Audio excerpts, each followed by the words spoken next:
who you are, hello. It is Tease. Good day. Good afternoon, good evening. I hope all are well. I hope all are safe. A part of me wanted to say, okay, what to talk about, what to be, instead of babbling, but I'm thinking, is now the time to literally just shut up and look around to see what's going on and literally take two steps to the left or take the side door out, because there's no sense in crying from the mountain. No, everybody run east or prepare or turn from your wicked ways. When you, at this point, with the Titanic, it's kind of like we're at the part where the boat already split in half and then the ship is sinking and it's like, hello? So I guess I'm stuck between both. Maybe some things. Oh, well, this was one thing that I felt compelled to say. So there was a mother in New Orleans, and they said that she was said to have shot one of those monkeys that were on the loose. So apparently there was monkeys that were scientifically released to some type of New Orleans area, and these monkeys were riddled with STDs, infections, COVID, all that. And so I don't know how many there were, but I want to say maybe at least 10, could be around the 10 area, probably even more. But they conveniently was released out of a truck or released to the public. And so they're on the loose. You have these more than one monkeys running around, and mind you, they're riddled with disease, to say the least. And one were reported shot by a melanated mother. It was her in a picture of her daughter. Yeah, to me, I was thinking like, it's one of those things where it's like you're up against danger, but it's like that's one of many. Those are one of many targets, and then that's one of many problems too. Because it's like, do you want those scientists to know that you took down one of their killer monkeys? Because I was thinking, I was kind of concerned for her photo being up, because it was a photo of her and her daughter, so it looked like it was a mother and her daughter. So they were, it was a picture of them on the news, and New Orleans woman shot and killed one of the monkeys, and thank God that she was able to defend herself. But it also goes deeper, because what about the other monkeys, and what about her? What about her daughter? Like, hopefully she's not out, floating around. Now you got not only you got just regular everyday danger, then you got these scientific serial killers. Like I say, that point, they didn't release those monkeys for it to get shot in the head. You see what I'm saying? So that's what I'm thinking. It's just such a weird, deep rabbit hole. And yeah, like I say, is this the point where do I keep singing from the mountain, or do I keep quiet and take two steps to the left of Martin Luther King's friends? Because there's so much going on. It's like, I guess everything is activated, so there's really no set topics as to what to be talking about at this time. I'm sure I've already spoken about it a million times at least. So yeah, right now I'm thinking like, good googly. The only thing I literally can do without talking about it and while talking about it, literally run for the hills. That'd literally be the best bet. Run for the hills. Because I was watching this genius guy. He's a genius farmer or like a homesteader, and he was pretty much saying, people will say, oh, save money or save gold or save this and that.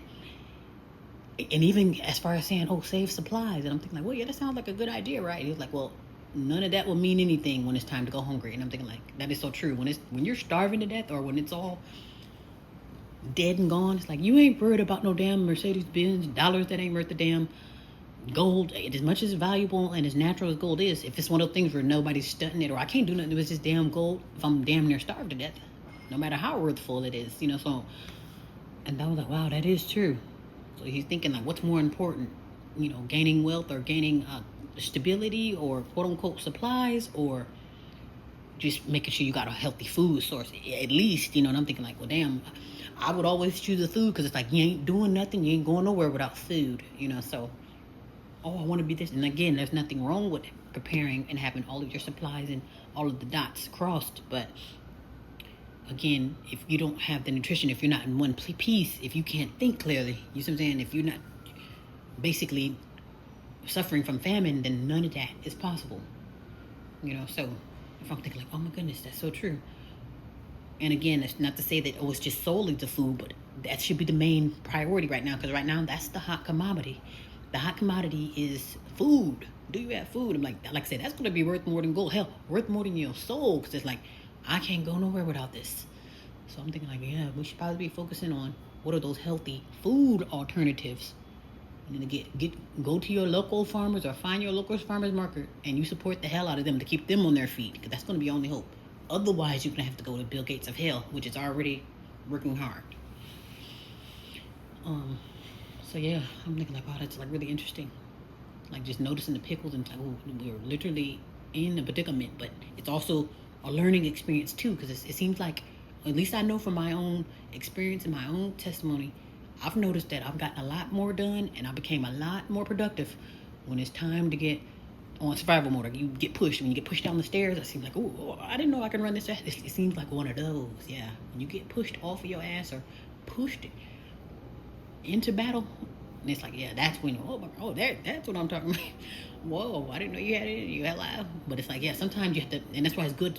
I've mentioned it. Throw yourself in these pickles so you know, like, oh, hey, I've been in a power outage before. Hey, this is no big deal. Like a quick, grab the rope. Quick, grab the damn. Everything's already. We already know what to do when the shit hits the fans or when the lights go out. Oh, they already got that set up. Already got the fire. Already got the. You know what I'm saying? And we throw ourselves in a pickle. We don't have to worry about panicking. And then perhaps we can get like those other people who are sitting back like, oh, well, I'm actually looking forward to the shit in the fan.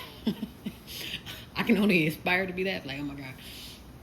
Like, oh my God, shit hitting the fan. Maybe when I was younger, I'm thinking, oh my gosh, it's a power outage. Oh my gosh, it's lightning flying everywhere. I'm thinking, like, oh my God, it's a tragedy, or it seems crazy, but it's also kind of alluring or kind of intriguing too. So I'm thinking like, oh yeah, it's scary but cool, I guess. I don't know how to explain it, but I don't wanna fully be so prepared and so unbothered. Oh yeah, bring on the chaos. I don't think I'll take that much courage. Bring it on, no, bring it not. Bring it not. But yeah, I mean, that's cool. Nothing wrong with being prepared or being ready for the foolishness. And one more thing before I shut up. One thing too that I haven't heard too much fuss about, even though it's kind of whispered in the background, was that alien stuff. Remember when they said, oh, you got an alien ship speeding at you faster than the speed of light, but yet it'll be here in a month or two or in a second or two. That's not, I don't know. I don't even want to dig into that too deep. Something like, if it's faster than the speed of light, how the hell is it taking it months to get here? You flick on the lights, it's there, pew, right there. And you're faster than pew, and you mean to tell me you're not going to be here until later? To me, that kind of rubbed me the wrong way if you want to reference time, but yet I'm still waiting. So I don't appreciate that as far as the quote unquote, it's moving so fast to where it ain't here yet. That's my only part, the timing for me. But I haven't heard any alien talk. What's going on with those galactic problems? You know what I'm saying? So while we're over here losing it all and and gaining it all at the same time, just depending on where our marbles are. Yeah, I guess it's all a learning experience. But yeah, hopefully all are well and all are safe. All are grateful too.